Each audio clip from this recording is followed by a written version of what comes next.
Yes. Hi guys, this is Abhinav and welcome to MTAG TV. Tonight, we are previewing the good guys of the IPL, the Sunrisers Hyderabad, and for tonight's episode, we've got two very special guests. First up, we've got Yash Chawla, the editor for Sports with Editor G, and with him we've got Soorya Seshan. Welcome guys, welcome to this preview, and I think we should have a good fun discussion today. I think considering it's a site that it's almost a default second favorite for all teams. So Well, not everyone, for all me, the but fine, all the not for sides me, actually. not for me for sure. But thank you so much, Abhinav, for getting me here, and a big shout out to you and your channel as well. I hope you have a great IPL because I think इसके अलावा we have nothing to look forward to in the next 2 months, right? Absolutely. So yes, sir, I'll come to you first up. Sunrisers Hyderabad had a very topsy-turvy campaign last time around, but still ended up finishing third and making it to the playoffs. Coming into the new season, what do you feel about this Sunrisers Hyderabad team? Is there a sense of optimism that this team can have about making a bigger tilt for a title this time around? Well, Sunrisers Hyderabad are always going to be one of your top four teams. I mean, be it from the time of the inception, जब से उनका start हुआ है IPL. Yes. See, am I allowed to talk in Hindi or I mean? Yeah, you can. Since the time IPL started, since the time Sunrisers Hyderabad have been part of the gravy here on IPL, they've always been one of those teams who will feature in every top four of every fan. By default, they have a great, Indian bench strength as well. They have a great foreign bench strength as well, and they have great superstars as well. I mean, if you look at their playing 11, I don't think there will be many changes apart from one or two tweaks here and there from the playing 11 that was featuring in the last IPL versus this IPL. If you look at that, I think they will once again be one of the top four teams this time around as well. And I won't write them off. Because remember, they have won the IPL. They have the experience of playing on the big stage and playing, in the big final as well. So I will never write them off. Oh, wise words, sir. Surya, I'll come to you now. Coming into the new season, what do you think about the Sunrisers Hyderabad team? Well, first of all, I'd like to express my gratitude here to MTAG. It's a great opportunity for me here to be on this panel with Yash G as well. Now, as far as Sunrisers are concerned, as Yashji mentioned, ever since their inception, I always got this feeling that they were well ahead of some of the other teams which had prior experience in the IPL as well in terms of the auction dynamics and, just how they run their franchise. I think it would make an interesting case study about the organization structure of SRH as a franchise and not just the team, because it just feels as though they're such a well-oiled unit. The owners know what they're doing, the coaches know what they're doing, and the players know what they're doing. So every single time they come out there, the attention is always on the big ticket teams like the RCBs, the MIs, and the CSKs and the KKRs. But SRH silently just chips away, be it at the auction or on the field. And even in the last auction, which just took place in February, they barely had any shopping to do. They were just silently pegging away and picking up players at cost. So it just tells you that this is a very sorted team. And as far as the campaign last year was concerned, it was a tale of two halves. The first half, they were very up and down. They didn't seem to find their balance right. And, they struggled when Bhuvneshwar Kumar was injured as well. But when they got Jason Holder coming in and they decided to fit Kane Williamson in, it was a tough call on Johnny Bairstow. But when they got Williamson in and they got that all-rounder in Holder, all of a sudden they were the favorites. If there was a team that could have stopped the MI juggernaut last year, it was Sunrisers. And once they were out, I think the path was clear for Mumbai Indians. A lot of people thought Sunrisers were peaking at the right time. Absolutely. And, I think probably what happened in the second half or what transpired in the second half has set them really well for this year's tournament. And they walk in as one of the favorites, without a doubt. I think you've kind of gotten it quite right there, Surya. I think we are experiencing a couple of issues with Yash's electricity over there. So we come to the auction right now, and they had a they did not have a lot of money in the auction, and they just picked up very few. Three players that they picked up at the auction. They got Kedar Jadhav, Mujibur Rahman, quite surprisingly, and Jagdish Suchit. So what do you think about this auction business? They did not go in with a lot of money, and we'll be and I think it's but they've managed to somehow pull up a decent auction together. So Surya, what do you think? As I mentioned, I think this is a team that has always got its auction strategies right. through the years, ever since they entered the IPL, and that too without prior experience of running a cricket team. And it's just remarkable, really. And as far as this auction was concerned, I followed the entire auction and I just felt that there were two players they gunned hard for. They went hard for Shivam Dubey. They missed out to Rajasthan Royals. They went hard for Krishnappa Gautam. They went up to 9 CR and then bailed out because he went out of budget. They had, I think, 10 and 3/4 coming into the auction table. And then suddenly, I just felt that they were looking for backups. And especially in the Indian middle order, they picked up Kedar Jadhav at cost there.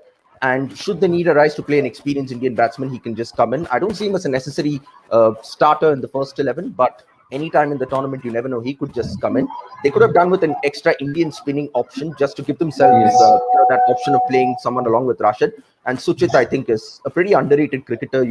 He can tonk the ball as well if required. And, he's a very good fielder. I remember it was against SRH. He took an outstanding boundary catch last year. And their last overseas bye was always going to be a luxury pick. Yes. And all of a sudden, how I view this is, they must have been sitting at the auction table and they must have thought, okay, all the other teams are done. We have Mujibur Rahman. Now, we've never looked at a backup for Rashid Khan or even thought of it. Why not just pick him up? It would just be handy.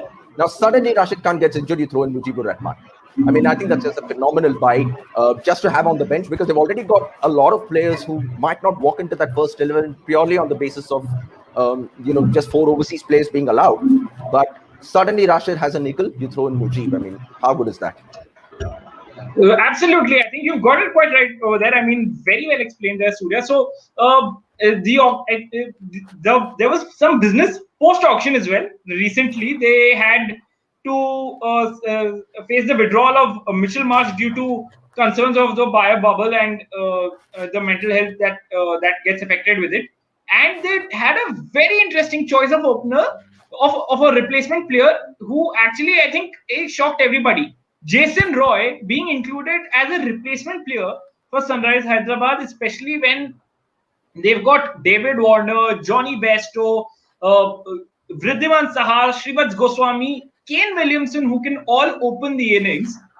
What was the need of getting in a 6th opener? Soorya?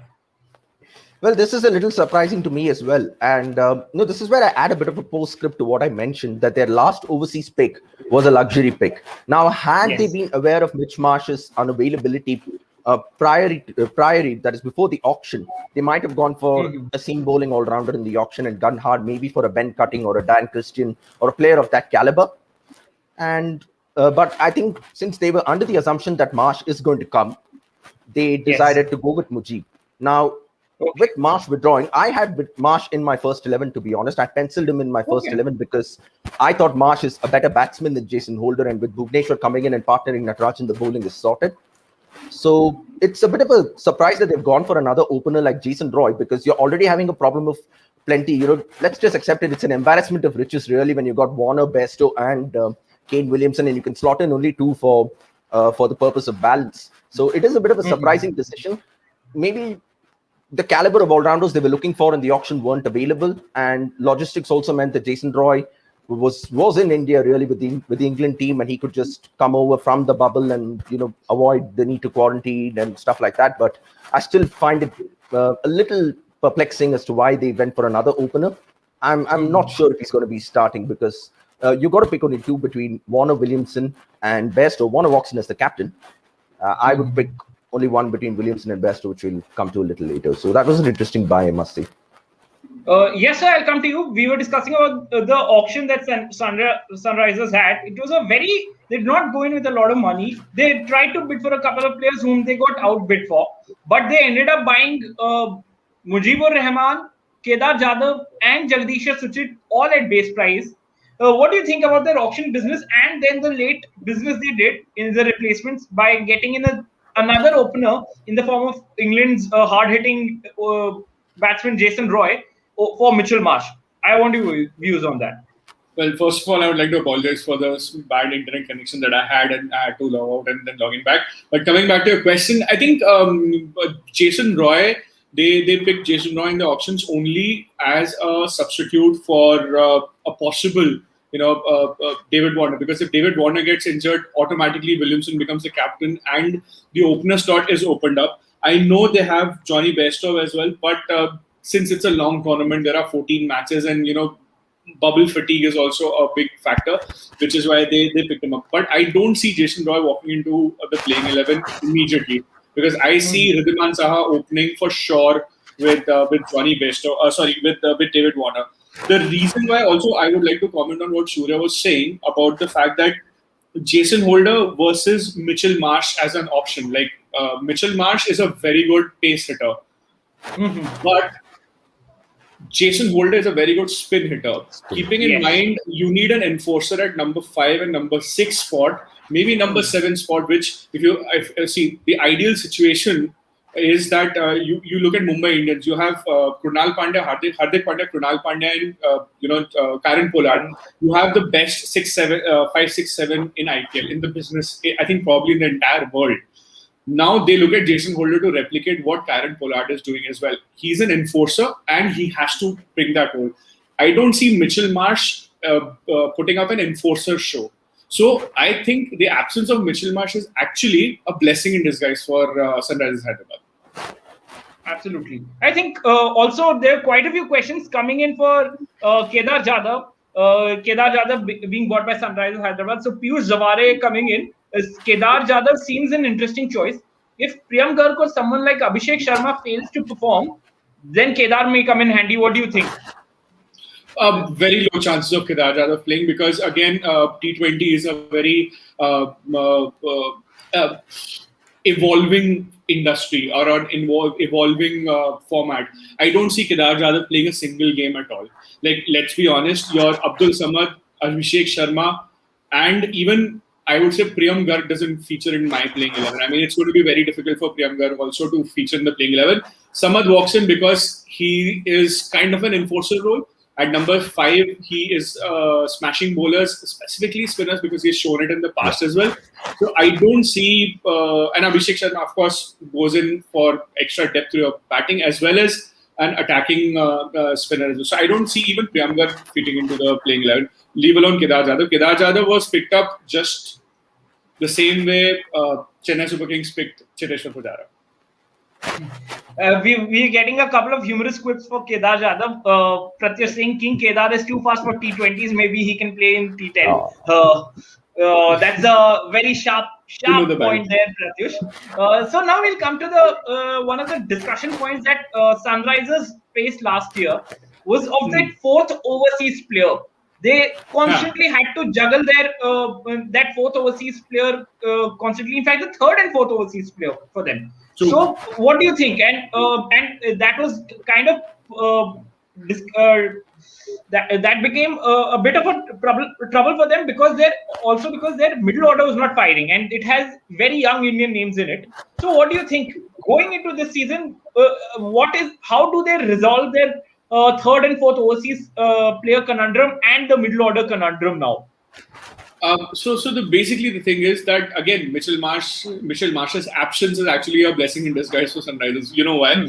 Because David Warner walks into the playing 11, as Soorya earlier mentioned, because he's the captain and he's an attacking opening batsman and a dynamic leader as well. So that's a certain. You can't drop Williamson from any side. I mean, Williamson will walk into any playing 11 across the world in any format, in any year, in any era. That's number 2.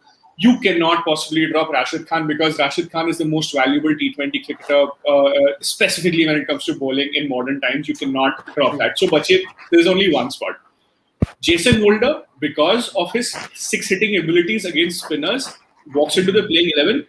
If I had an option, then I would play Johnny Bairstow maybe higher than, say, an Abdul Samad. But that's the 4. The problem is they don't have. Traditionally, Sunrisers Hyderabad are known for a lot of these foreign options, but this time around, their foreign quota is very, very shallow. Absolutely, Soorya, I'll come to you about it. The instability of their Indian batting, middle order batting, and that in turn affecting their options of the 3rd and 4th overseas players. How do you think they should go about resolving this time around? Well, it's interesting, really. I think that's where the key lies with how fit Ridhiman Saha stays. Because if he stays fit and he opens the batting, I don't know how many know this, but amongst the top 5 batsmen in terms of strike rate in the power play, Riddhiman Saha's name is right up there, in that top 5 over the last few years. So, he loves batting in the power play. And I think there was that good camaraderie there between him and David Warner. It just clicked so seamlessly against some of the top sides like MI, DC and RCB, who were actually at 1, 2, 3 last year, and Sunrisers had to beat all 3 of them to qualify, which they did, and by handsome margins as well. So if Riddhiman Saha stays fit and takes care of the wicket-keeping duties, then you don't necessarily have to be forced to play Johnny Bairstow to make up for the lack of experience in that Indian middle order. And also, I think Manish Pandey is due for a big year. He's been discarded from the Indian side. Owing to injury, of course, he missed out after that Australia tour. But I think for the amount that has been invested in Manish Pandey, he needs to have a big year this time around. And probably you'd assume Manish Pandey bats at 3 with Williamson at 4 because that's how they've gone. Left to me, I'd probably go the other way around and bat Williamson at 3 and then Pandey at 4. But again, perhaps the fact that Williamson is there at 4, he can switch gears whenever is needed. As Yash sir mentioned, in any era, in any team, you pick Kane Williamson and he walks in. So with that, a bank in Williamson, I think Warner himself is able to express himself up top. Manish Pandey, Vijay Shankar, Riddhiman Saha, players who played for India, they need to take their game by a couple of notches to that next level. And as far as that 4th overseas player is concerned, I have a slightly different take here. Jason Holder definitely as an all-rounder for sure. But if you look at where Sunrisers are playing, they're playing 5 games in Chennai and 4 in Delhi. So 9 out of the 14 in venues that traditionally suit spin. So Mohammad Nabi becomes an option in that case, so that you can put him in at number 6. He can finish the innings. I saw him in one of the PSL games recently, absolutely clobbered the bowling, and he'll give you 4 overs of off spin at any stage of the innings. So Rashid and Nabi plus 3 Indian seamers takes care of the bowling front as well. So he's an option. I actually missed out on mentioning Nabi, completely overlooked, but you're spot on there, Surya. I think even the Sunrisers at times have overlooked the president, El Presidente, as they call him in Melbourne. I mean, but I think one of the most valuable players of this format, I think, for the value he can give and the experience he has, I think Mohammad Nabi, especially considering the fact that you've mentioned that it's 9 games in Chennai and Delhi for SRH, it might just be a case that Nabi straight away walks into the 11, considering the value he provides with the off spin. We come to the option that Sunrisers now have in somebody like a Mujib or Rahman. They've added him, as Surya was mentioning, as somebody who explicitly as a backup to Rashid Khan, and that was a backup they never had earlier, like Surya was mentioning. Do you think there could be a situation with the fact that SRH are playing 9 games in 2 grounds which are considered to be slow and spin friendly? Is there a chance that Mujib somehow, if they have enough faith on their Indian batting, Mujib walks in as a 3rd spinner in this lineup? Yash, I'll take you. Very tough. I would rather play Jagdish Suchit because in T20 you can never play enough batsmen. And with Mujib, you're looking to replace, or you're looking to actually replace Rashid Khan. Rashid Khan, by the way, over the years has become an excellent T20 batsman, and he's very inefficient. So Mujib is, I would say, a half-baked Rashid Khan. To be very honest, I would not play Mujib. If I am the selector, I would rather play Jagdish Suchit because as a slow left armer, that's option number 1. Secondly, he can basically bat slightly more than Mujib, so that's one more option. True. Surya, I'll come to you first up. I mean, now I'll take your point. Mujib, does he become an option for SRH? Like I mentioned, when they went into that auction, they had 4 overseas players whom they might have had in their mind as to, the sure starters, and the other 3 are also first 11 players. In any other team, I think they'd walk into the 11.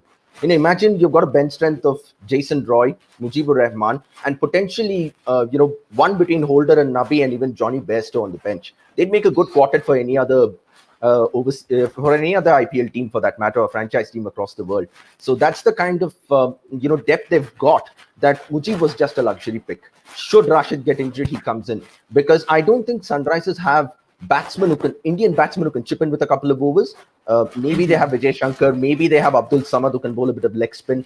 But apart from that, you're not really looking into too much of a multi-dimensional skill set, nor are you looking at the same in their batting, that you can actually push Rashid to 7 and then throw Mujib in along with 3 other bowlers. So I think they've tried this before, with Rashid at 7, but the unfortunate correlation over there is the top order has somehow not managed to take off, and that's when the depth in batting comes back to bite them. So I don't think Rashid and Mujib is a very, very enticing combination, considering that you're not going to get any respite from Bhuvneshwar and Natarajan as well at the other end. I mean, generally the talk is when you play Sunrisers, you play 16 overs. Stay away from Rashid's 4 overs and you play 16. But if Mujib comes in and then you throw in the other Indian seamers as well, you barely got enough time. So it's as enticing a proposition as it can get, but purely going by the balance of the side, I don't see it happening, to be honest. True. Yeah. We've got a comment from Shabari Sheth saying that I don't think it's correct to compare the selection of Pujara in CSK to Kedar. We've got another humorous quip from Pratyush saying that Jason Roy is just a pick by Trevor Bayliss to get him practice against Rashid Khan, spin and Bhuvi in the nets, so that he prepares for the T20 World Cup and maybe get his job back with the ECB. But I don't think he's interested. I saw this tweet. I don't think Mr. Bayliss is interested in getting back to England. I think he's achieved what he had to. You get money, same amount of money in 3 months rather than slog yourself for 11 months. Exactly. Pratyush has again chipped in. He's pointed out a lacuna that SRH do have, is that they don't have an Indian backup to somebody like a Rashid. He's saying that a Chawla or even a Bhaji wouldn't have been a bad choice either for them. I think maybe Chawla, but not Bhaji. Not Bhaji. Bhaji is past his prime. Chawla maybe, because he can still hit a few lusty blows, but not Bhaji. We've got the best T20 bowler in the world. How many players actually come close to matching the caliber of Rashid Khan? So you could only go for an overseas option, and I think that's where Mujib probably fit in. And I like the way how that comment was worded as well, as a backup and not as a replacement. So I really respect whoever wrote that. You really can't find a like for Rashid Khan. I mean, it's almost next to impossible. Pratyush, once again, who made that comment, he's again chipped in. Play president for the first 9 games. I think this is something that both Yash and Soorya kind of agree. We've got an interesting comment from Sumukh Ranganath. Your take on King playing in the 11 where he missed the Bangladesh tour and didn't have a great T20 series against Australia. And especially on the other hand, Jason Roy and Johnny Bairstow were in pretty decent form in the India series. Yash and Soorya, I'll take your points on this. Yash, sir, first you are.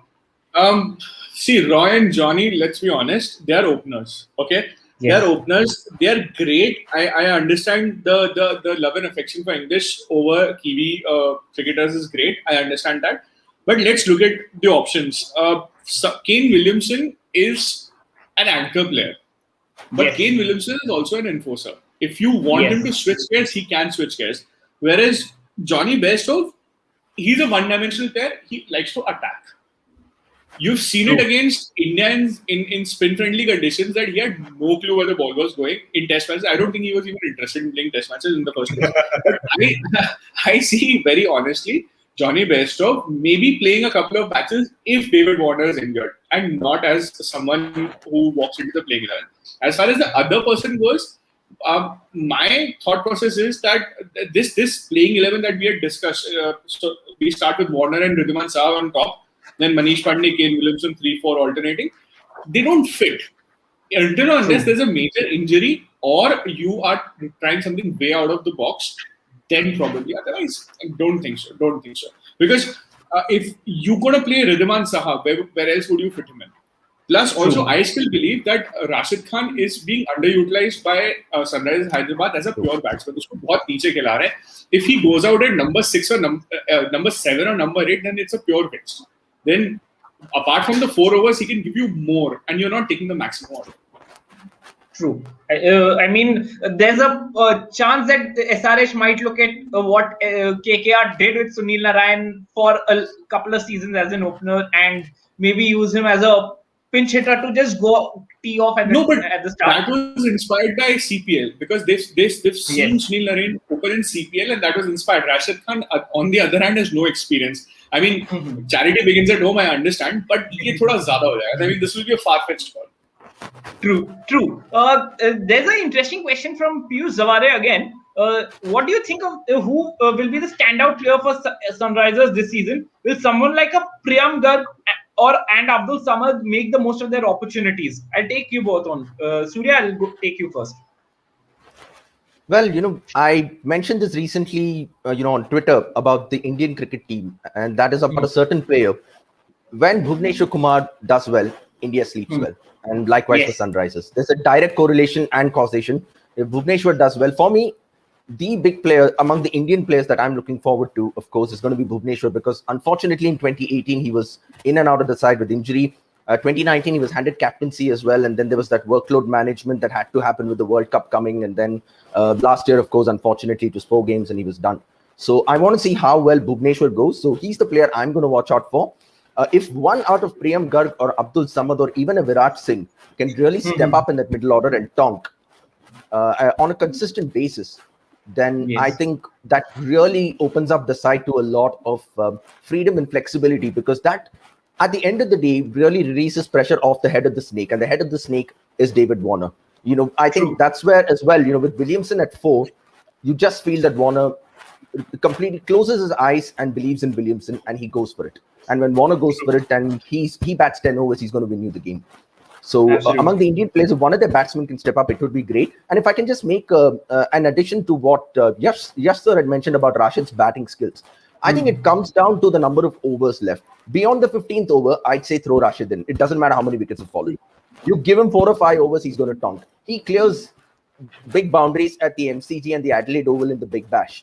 Clearing boundaries, such as Kotla, Bangalore, Eden Gardens, even Chepauk. Even if Chepauk has the biggest square boundaries compared to the other grounds, it's not going to be as big as Adelaide or Melbourne. So if 5 overs are left in the innings, you send Rashid Khan into tonk. Absolutely, completely agree, because Rashid is not a ball waster. He's not going to. He's going to give you 120, 130 strike rate even if he plays 5 to lose. True. Yeah, and I'm sure a lot of fantasy team players will agree with this as well. They want Rashid to play there. Absolutely. I think, yes, sir. Sunrisers, like Piyush asked, will someone like a Priyam Garg and Abdul Samad make the most of their opportunities? Because Sunrisers has always been that team which has punted on youngsters heavily. They have always looked at Indian youngsters and given them a chance to be able to develop into something bigger. Do you think this is a season wherein Abdul Samad, Priyam Garg, Virat Singh, Abhishek Sharma, for that matter, can emerge into something better for this team? Well, I agree, completely agree when you say that, Sunrisers Hyderabad really put a punt on their youngsters. They are basically, in my opinion, they are Rajasthan Royals 2.0 or Rajasthan Royals Light. Now, coming back to these 2-3 names that you mentioned, I see Abdul Samad playing for India maybe in the next 3 years. I see that happening because he has the quality of someone like a Hardik Pandya minus bowling. He can be a destructive enforcer when it comes to 15 overs plus. So I see him having a big impact on Sunrisers' performance this year, specifically when he is clearly going to play all your matches. He is one player from that youngster group who's going to play all his matches. Now coming back to Abhishek Sharma, yes, he gives you that option of both as a not so genuine all-rounder, but a bowling all-rounder. But there is an option of Jagdish Suchit as well against him. So I do see him play a couple of matches, but it will all depend on how his impact is. If he has a high impact in those first 2-3 matches, because I see him playing the first 2-3-4 matches. If he has an impact, he's going to play. And if he goes to play, then last year you saw how he got tonked in the first few matches he played, and then he slowly gained confidence. Now coming back to Priyam Garg, I don't see Priyam Garg fitting into the playing 11 this year because of a simple reason that Priyam Garg does well in positions at 1 down, 2 down, or maximum 3 down. Now here you have Manish Pandey, you have Kane Williamson, and then after 15 overs, maybe a Rashid Khan and Abdul Samad is an enforcer, Jason Holder there as well, and Abhishek Sharma there as well. So I don't think Priyam Garg is kind of fitting in. Because if you notice, last year, he had a decent outing for a first-timer. He needs a good 10 to 15 deliveries to get started. Now, that is the time frame that is usually available if you play 1 down or maximum 2 down. But if you're playing 3 down, 4 down, then I don't think you have the time. And that's something that the team knows as well. Don't be. I'm sure he'll be released for the mega options next year. Don't be surprised if if he moves to another team to find greener pastures. Absolutely. I think you've put it quite well there. Pratyush has come back in once again. I think he's a SRH fan. Thoughts about Thala Shankar? Now it's controversial. He's referred to Mr. 3D Shankar as Thala Shankar. Somebody in Chennai might be ringing up his phone. Fragile handle with care should be printed on his jersey. What do you think? Vijay Shankar, very cursed injury luck. Last year he was getting into his form, especially as a bowler. He was giving them 2-3 good overs, and suddenly he got injured and he was out of the picture. 2019 suddenly came into the World Cup squad, got injured, out of the picture completely. Do you think there is is this an IPL season which he has to have which he can be in the starting 11 and have a big season ahead? Because I think because Piyush Zaware has once again come in and he said Vijay Shankar has fallen off the selector's radar now. If he has an exciting IPL with the bat and ball, can this pitch him as India's backup to Hardik Pandya for the limited overs format? Yes, sir. I'll take you first. Okay. Vijay Shankar walks into the playing 11 for Sunrisers Hyderabad if Abhishek Sharma is injured, because as Soorya earlier mentioned, you're playing 5 matches in Chennai and then 4 matches in Delhi, right? So in that scenario, you would obviously want to play a spinner. Now, Vijay Shankar is a good anchor batsman. He's good in attacking, not very sure. He's great in anchoring an innings for a 4-6 over period. Great, yes. So maybe during the Delhi leg, or maybe if there is an injury, Shankar walks into the playing 11 for Sunrisers this year for sure. He's getting up to 4-5 games in my opinion. When it comes to Team India, no. I think he missed the bus, and he missed the bus by a mile. Soorya, and his selection for last to last year's World Cup, the 3D player and all of that controversy, I still feel that Vijay Shankar was in a situation where he was picked and even he didn't know why he was picked. Soorya, I'll come to you now. True. I mean, you got to, in some ways, you got to feel for Vijay Shankar as well, because as Yash sir mentioned, maybe he wasn't really aware of his role, because suddenly he went in as India's number 4 option, and then when he gets injured for the practice match and KL Rahul scores 100, he's confined to the bench. So that's a different story completely. But coming to the IPL, interestingly enough, the first 5 games are in his home ground, where he's grown up playing all his cricket in Chennai. So will that tilt the scales in his favor is something I just wonder. A lot comes down to his fitness. The problem with Vijay Shankar is his tendency to get injured. As far as backup for Hardik Pandya is concerned, over the years, I think Hardik Pandya has developed into such a reliable bowler. We don't talk enough about it. Suddenly the situation is tough. We say Ben Stokes makes things happen for England. I feel Hardik Pandya has started to give you a lot of overs. Off late, of course, his workload is being managed. But even in the 2019 World Cup, he went through the tournament giving you 10 overs game after game. So until you really get the player to that stage, players like Vijay Shankar and Shivam Dubey, they've got the talent, but it's still a bit of a far cry until they've got a way to go until they can actually get there. So hopefully he has a good season should he get the opportunity, because I think he has had a bit of rotten luck as well his way. But with the kind of intense competition there in that side, it's going to be a little touch and go. Good point there, Yash and Soorya. I think there's the Ben Stokes making things happen and Hardik Pandya making things happen. There's somebody called Shardul Thakur who might be having an objection to that. Shardul Thakur might be raising his finger and saying that I can make things happen for India as well. Because I think his if recent past is considered, and I think he doesn't have very long hands. FYI. Yes, absolutely. There's a good question coming in from Shabarish S. He's saying Sandeep Sharma had a decent IPL last year. Will he get a chance this time around, given the likes of Bhuvi and Nattu being in the side already? Because what we often fail to recognize is that Sunrisers, for whatever it's worth, and in terms of quality and quantity, they've got an enviable depth of Indian fast bowlers on them. That gives them a chance to be a lot more flexible with their overseas options. And Sandeep Sharma emerged as one of their big breakout players last season, especially with taking the role of the bowling leader of their pace attack. Do you think he's in for a big season again? Yes, sir. I'll take your views on this. Well, absolutely. He walks into the playing 11 hands down. He's your power play bowler. He has been the silent performer for Sunrisers Hyderabad over the last few years. Specifically last year, as you correctly mentioned, once Bhuvi was out injured, he took up the role of the bowling leader and delivered to perfection. Let me remind you, he's not an express fast bowler like everyone knows, but he's a very smart bowler. So if you look at Sunrisers' bowling department, the bowling unit, they don't have a very quick express fast bowler who could, possibly maybe a wicket-taking bowler or maybe someone who drives the runs up. They don't have that option. They have is Bhuvneshwar Kumar, Sandeep Sharma and T. Natarajan. All of them are very, very, very, very, very accurate when it comes to their bowling. So despite having Nattu and Bhuvi in that team, Sandeep walks in. I think Sandeep walks in on the basis of the previous season. And I'm not very sure how he performed in the domestic Syed Mushtaq Ali and the Vijay Zari Trophy. I didn't check the stats. But he's in for a good IPL only for the fact that he's fierce and he's brave when it comes to bowling in the power plays. True. And he certainly has a vote over Rohit Sharma. So, Surya, I'll come to you. Sandeep Sharma had a great season last time around. Do you think he has a chance of being established in this playing 11 or not for this season?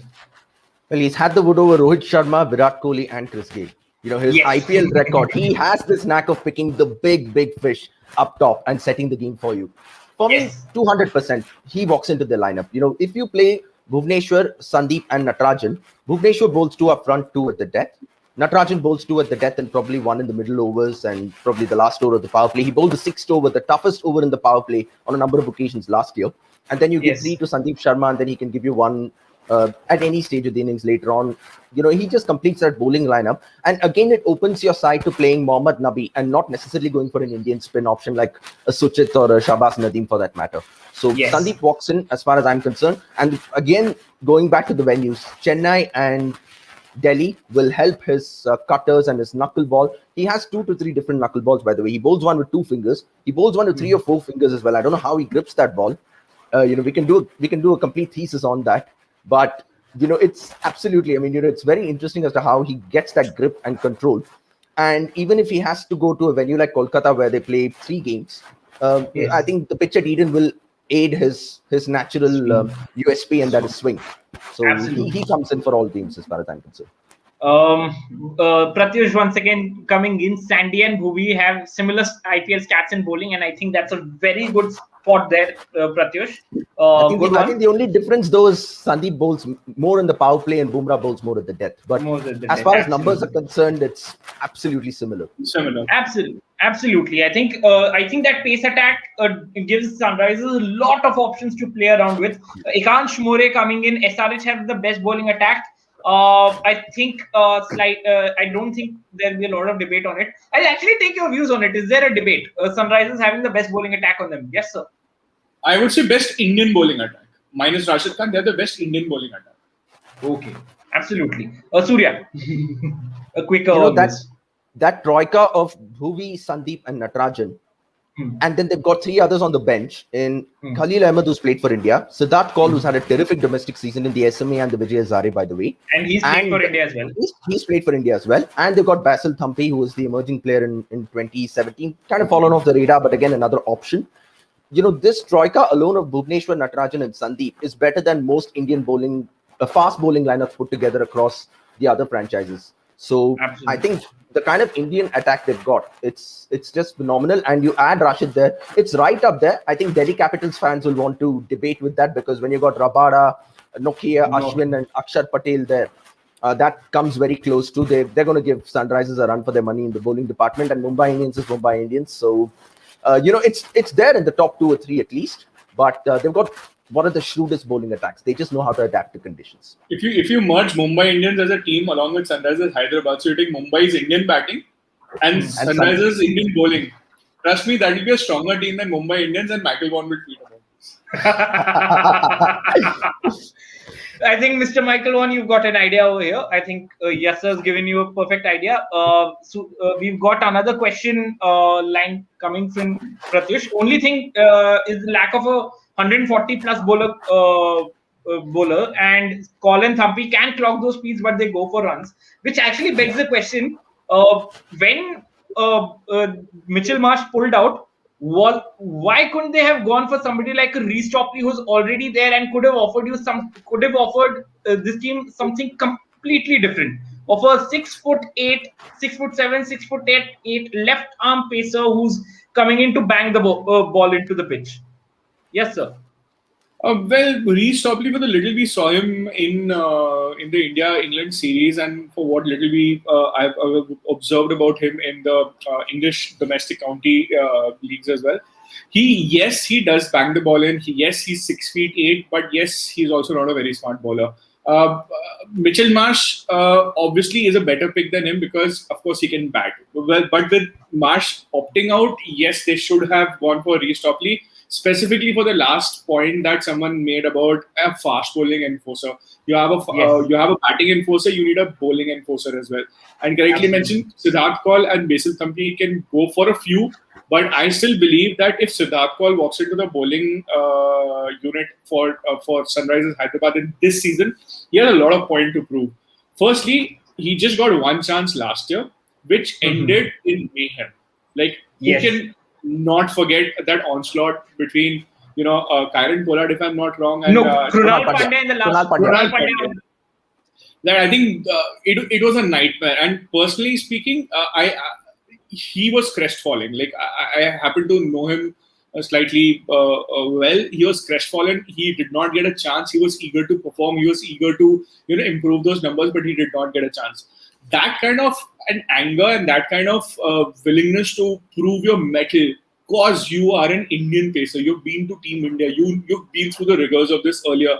He went back and he had an excellent Syed Mushtaq Ali, he had an excellent Vijay Hazare, and I still feel if you get him into the playing 11, I don't know at what cost, but if you get into a playing 11, you will see a better motivated Siddharth Kaul this time around, which might just give you a solution for that 140 plus pacer. Great point there. Soorya, what do you think?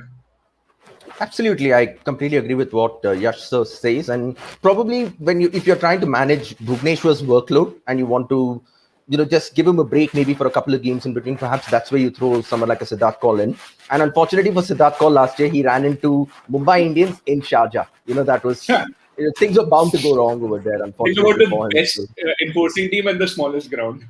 Absolutely. Yeah. I mean, you really have to pity him, and but at the same time, I think the way he's worked hard and come back this domestic season, his numbers make for excellent reading. I think he took a hat-trick against Karnataka in the SMA, if I'm not wrong. So, I mean, that's no mean achievement against a domestic giant like Karnataka, especially with all those batting superstars. So, if he gets an opportunity, he'll be itching to prove himself. And, certainly with Natarajan, who's injury prone, Bhuvneshwar, who is just coming back after a long layoff as well. You want to try and rotate that squad as and when the opportunity presents itself. So maybe Siddharth Kaul would be next in line in that case. And coming to the 140 plus bowler, I remember they were bidding for Adam Milne in the auction. Adam Milne, yes, they did. But they bailed out, to Mumbai Indians.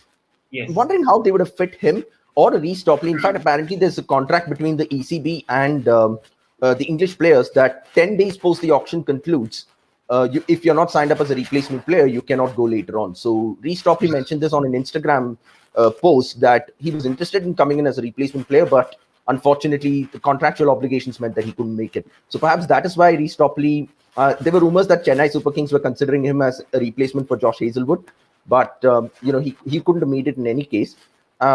They could have tried harder for Adam Milne, maybe. It wouldn't have been a bad option at all, because suddenly he suddenly bowls at leg spinner as well, at 100, about 20-25 Ks slower. And if you have someone bowling at 150 clicks, his slower delivery is going to be even more deceptive. So absolutely, that's where I think even Pratyush has chipped in once again. I mean, being quite overeager today. Nathan Ellis of Hobart Hurricanes or Naveen ul Haq would have been a decent choice for a replacement for Mitch Marsh.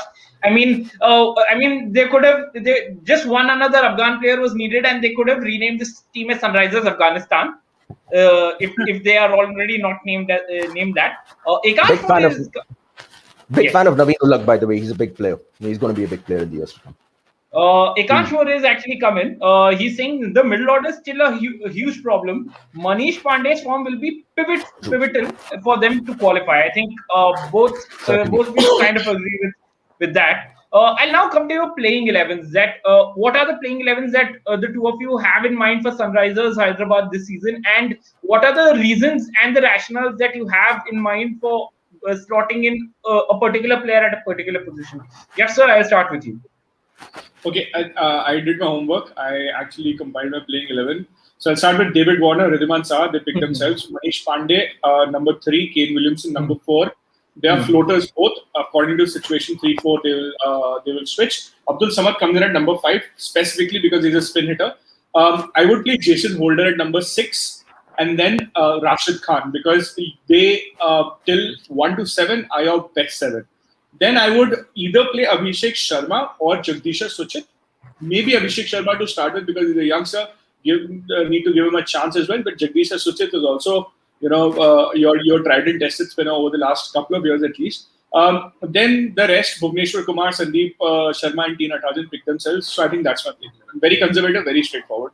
But yes, this team is going to transform in matches 6, 7, 8, 9, 10, maybe for sure, because they have a problem of injuries in this team.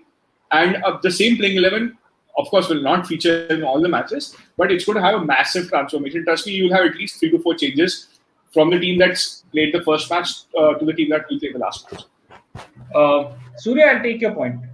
Take your 11 and your response to what Yash sir said. Well, my 11 isn't too different to what Yash sir's picked. I think most of the players pick themselves. Warner, Saha, I think that just gives them a lot of flexibility, to mix and match their middle order and play maybe a hard-hitting finisher. Manish Pandey 3, Kane Williamson 4, no doubts over there.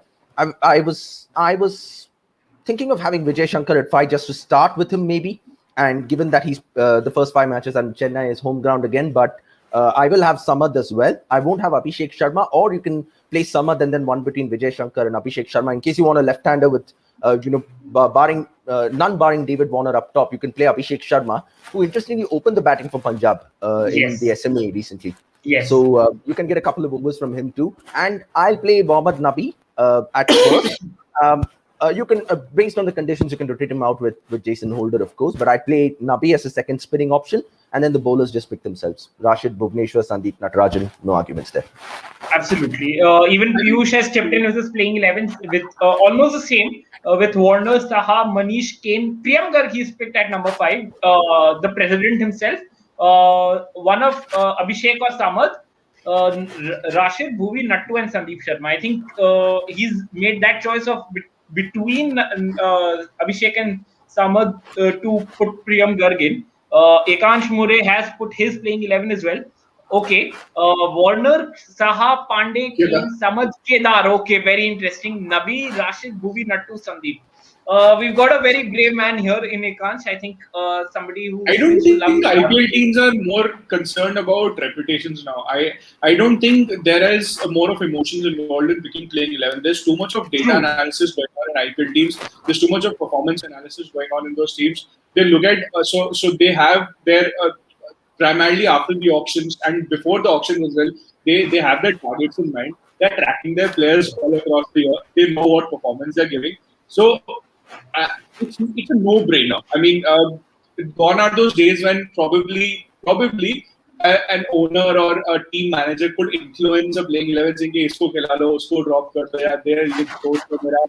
Or maybe, if you are, I'm not going to take the name, but if you are the son of a former railway minister, you could probably find a place into the as well. But gone are those days. Ab sab bahut transparent hai. It's all statistics, data and performance. Absolutely. I think Soorya, you'd also agree with what Yash said. I think it's a heavily data-driven format now. Even Pratyush has said Kedar in SRH out. I think it's not to find a point over there. He's put it quite well over there. So I think we've got a question from Abhishek Raghuvanshi. I think it's directed towards Soorya. Soorya sir, what are your views on Mujibur Rahman and Mohammad Nabi? Well, like I said, quality cricketers, no doubting their quality, but probably where Nabi comes in is his ability to finish an innings. He's got that experience. I think he's played a lot of T20 games across the globe. And, Mujib he's a luxury player in that team. I mean, if Rashid is fit, he's playing every game. You don't even look at Rashid Khan having a couple of off days and then, you don't bench him. You cannot even think of that. So Rashid plays every single game. Mujib is a luxury option. But it would be interesting to see that dressing room though, because there was a big patch game recently where Rashid was bowling to Mujib and Mujib carted him for 20 runs in an over. Yes, I think he was playing for Mujib was turning out for the Brisbane Heat, and yes, I think in a dying cause, I think he just sparked some life over there. It was quite he's got the bragging rights over Rashid Khan this IPL. Absolutely, I think because even last year the Kings 11 Punjab did try him at number 7 to some disastrous results. Of course, that was. I mean that was a folly on the part of the team management. Anand Raj coming in, he said Bairstow or Roy. Neither. It's hard I don't understand the context of the question. Where? In the playing 11, in the team, in the dressing room, on the team bus? Yeah. I think he's thinking of playing 11. None of them. None of them. Not first choice. Yeah. No, in case, it's very rare to imagine Kane Williamson not in form, and a player like Kane Williamson is going to come back even after one or two tough games. And even then, if you're looking at beefing your middle order, because when you pick Warner and Bairstow up top, you're putting all your eggs in one basket. If that doesn't click on the day, your middle order is in trouble. So even then, because he bats for England at number 4 in T20s, maybe Bairstow. Roy, again, it's a complete luxury pick. Roy and Mujib are both luxury picks in this team. That's absolutely. I mean, Pratyush is simple as that. Both on bench. He's passed the judgment over there, and I think Ekansh Moore is actually coming with a very interesting question. If Saha doesn't perform, who will be the opener? Abhishek, he's asked. Because Abhishek. Who will be the keeper? Exactly. Absolutely. I think I've got an interesting take here. I don't see that happening, but did Sunrisers pick Kedar Jadhav going by one auxiliary skill set that we haven't been used to seeing over the last few years? He's chipped in as a part-time keeper. I won't pick him as a keeper. Surely when you got Rashid bowling, you need to have a quality wicket keeper. But somehow I think Shrivats Goswami has been at the wrong place at the wrong time. It happened in 2018 and 2020 when Ridhiman Saha got injured just ahead of the playoffs, and Shrivats Goswami's first game is either the qualifier or the final, and he scores a duck. I mean, unfortunately, he's used to opening the batting, so probably he's a straightforward swap. But again, if you don't get an Indian wicketkeeper, then you're forced to play Johnny Bairstow. So with Saha, you expect him. I think they take whatever he gives with the bat, but they want him to be fit so that they can fit him into the playing 11.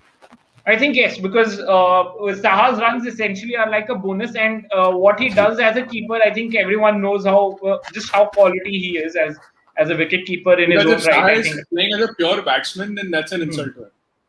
Absolutely, I think it's absolutely right. I think Pratyush has said Jay Suchit can come in for Nadeem if Nadeem goes for runs, but I don't think Nadeem is. Exactly, that's the question. Where does Nadeem? Nadeem probably comes in if one of the Indian seamers has an off tournament, and even then you've got backups. If Sandeep doesn't perform, you got Siddharth Kaul, then you got Khalil. So he's an option to have if you have Jason Holder as your third seamer, but it's looking a little tough, to be honest. I think there's a possible answer to why Kedar is here. I think Sanjay Reddy said might be as a Yusuf Pathan replacement, but very hard to answer, especially considering that Pathan has been long gone from the SRH team since last year itself. Yeah. So and he's with his right arm under the wicket bowling. I agree he could be picked, but not for clearing boundary routes. I think yes. I think Kedar Jadhav is India's version of Tilakratne Dilshan. He's done everything on a cricket pitch. I think he's kept wickets. He's bowled some off spin, and he's batted. I think a very interesting theory by Pratyush again. He's been a very active participant today. Kedar is as a mentor, he'll share his heroic stories with young players. I think a lot of few of them, yes. They need to Yeah, cut Kedar Jadhav a little bit of slack. But yeah, let's not cut him some forget slack. the I think the few heroic stories, yes, he will definitely share.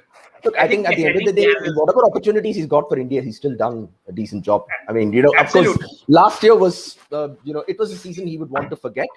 But, you know, a team like SRH, what they do is, with the kind of options they've got, Kedar is not in your first 11. They'll throw him in if they find the need to just add some experience, and they'll tell him go back freely. If it doesn't work out, they won't be as rigid as CSK were in moving on to another option. They know when the time is right to actually move on. So he might be a good fit there in that sense, and you just never know. You know, he could have a better season. He had a decent SMA, I guess, recently. But another aspect where the other young Indian players trump Kedar is they've got swift legs. This Sunrisers team, I think one facet we have to talk about is their fielding. With David Warner, Manish Pandey, Kane Williamson, a fit Vijay Shankar, Abdul Samad, Priyam Garg. Priyam Garg's you're going to see Priyam Garg on the field. If he's playing, whether he's playing or not is different. He's going to be there as a substitute. He's really one of the, you know, the very talented young fielders going around, and Rashid as well, you know, as a fielder. I think this is by some distance the best fielding side in the IPL. Absolutely. Ekansh More said, has chipped in, Kedar's role will be very different from that he had in CSK. Shouldn't write him out so soon. I think we have Kedar Jadhav a lot. And I think Kedar Jadhav, I think Danish Seth has more chance playing for RCB than Kedar Jadhav has a chance playing for SRH. I think yes. I think for whatever it's worth, I mean, not many players for India in ODI have an 40+ strike average with a 100+ strike rate after scoring 1,000 runs. So I think there's a lot and 25+ wickets. Apparently, he's the only player who in the world who's got those numbers. So whatever it might be, you know, he's done his job whenever it's required, and no player performs. No player takes the field to perform badly. So. You know, he could have a good year. You just never know. But yeah, you know, it's he fits into. He's probably in the right team this time. I think it's a better team for him than he was in the last 3 years. I think in the comments we've got an Akash Chopra lover here in Piyush Zaware. He will miss Akash Chopra saying Kedar Damdar. I think there's a heartbroken Mr. Jadhav and Akash Chopra fan in this. In our chat today, we'll come down to predictions. I think this is the final part of our preview today. Predictions. Where do you yes sir? Do you feel Sunrisers Hyderabad 6 out of 6 playoffs since 2016? Yes. They're the good boys. They're diligent. They are hardworking. They don't have much. See, the point is, when you have options, you tend to give confusions, tend to have a lot of confusion as well. But with this team, I think with a more or less set playing 11, everyone knows their role, everyone knows their job. Even the youngsters know they are ready to, you know, fire for the team because they have a bright future looking ahead. I think SRH is going to make it again this time around because they're one of those teams. Let's be honest, they might not be one of the top 3, but they are the top team in the bottom 5. Which is why they're going to make it. Fair point. Soorya, I'll come to you. You know, 2019, they qualified with just 12 points in 4th spot. The first time ever it's happened that a team has lost more than they won and still made it through. And then last year just seemed like they were down, especially when they botched up that 120-odd chase against Kings 11. They were Kings 11 back then, by the way. Yes. So, you know, I think after that, when they've got their combination right, with that all-rounder coming in and, you know, the balance of their side, I think they're much more clear, which was evident in the fact that they retained 22 going into the auction. I'll be very surprised if SRH doesn't make the playoffs this year. I'll be very surprised. I think they are the New Zealand of this IPL, always managing to punch above their weight. Absolutely. Considering that they have... There. New Zealand is not punching above the weight. No. In World Cup tournaments, in World Cups, they always... World Cup mein you always tag New Zealand as your dark horses. I mean, I'm sorry, but they are always one of your top 3. You cannot tag them as dark horses. You know, the comparison between SRH and New Zealand is in the fact that all the attention's on the box office teams. You know, in international cricket, it's India, Australia, Pakistan, West Indies, South Africa, England. And then here in the IPL as well, it's Kolkata, Bangalore, Chennai, Mumbai, and even Delhi of late. Your attention is not on Hyderabad. And then yet, when you see them, they're complete. They just have it there. Everything. They're efficient and to the point. Totally efficient. Absolutely. All those pieces in that jigsaw just fit in perfectly. They've got to be there in the playoffs. Absolutely. Final few comments. There's a question for you, Yash sir. Chawla ji, whom do you want against SRH in the finals if they qualify, and whom will you support? Well, my allegiance has always been shifting, but actually not shifting. Since I was born in Ajmer, Rajasthan, so I've always been a Rajasthan Royals supporter, and this is on the record. But I love Chennai Super Kings for a simple reason that team has done exceedingly well, and for a simple reason that their leader is one of my favorite cricketers. So yeah, these are the two teams I support. I don't want SRH against any of those teams because SRH, as you correctly mentioned, can punch above their weight, and when it comes to Rajasthan Royals or CSK, they're more or less, if not at the same level, below SRH. So neither of those two teams. I think with that nice little comment, we've come to the end of our preview today. So thank you so much, Yash. So thank you so much, Soorya. I think it was a fabulous discussion we've had about the good guys of this IPL. Thank you to everybody on the comments who were very, very active today. I think we had some very active people around today. So thank you so much. I mean, some great questions came in from you all. We'll definitely be looking forward to more of your questions through the course of our remaining previews and through the course of the IPL season as well when we are coming in live. So thank you so much, Yash. Thank you so much, Soorya. This is the end of our. Okay, there's a final comment from Pratyush. Imagine Kedar and Shankar together against CSK. I think it is the end game for CSK after that. I think CSK's end game is near. Tonight, Kedar Jadhav won't be able to sleep. He will have a lot of hiccups because इतने सारे लोग उसको याद करें, उसको रात में हिचके आने वाली. He will not be able to sleep. We've got an appreciation comment from Sanjay Reddy. Soorya is P-Dog 2.0. I think that's a very nice way to end the stream again. I think some nice little comments towards the end. So thank you so much, Yash sir. Thank you so much, Soorya. Thank you so much to everybody who came in. Follow Yash sir on his Twitter account @Chavla_Yash. Follow Soorya Sesha on Soorya Sesha 7. Follow MTAG TV on YouTube. Subscribe to the channel as well as hit the like button on Facebook and follow it on Twitter and search for it on Google because there's some quality content that's coming in from MTAG in the coming few days, and there is some quality content of the past as well. So thank you so much, guys. It's been a absolute honor to have you guys on this stream today. Thank you so much to everybody else. We'll take your leave and we'll be back for another preview hopefully tomorrow. Thank you so much.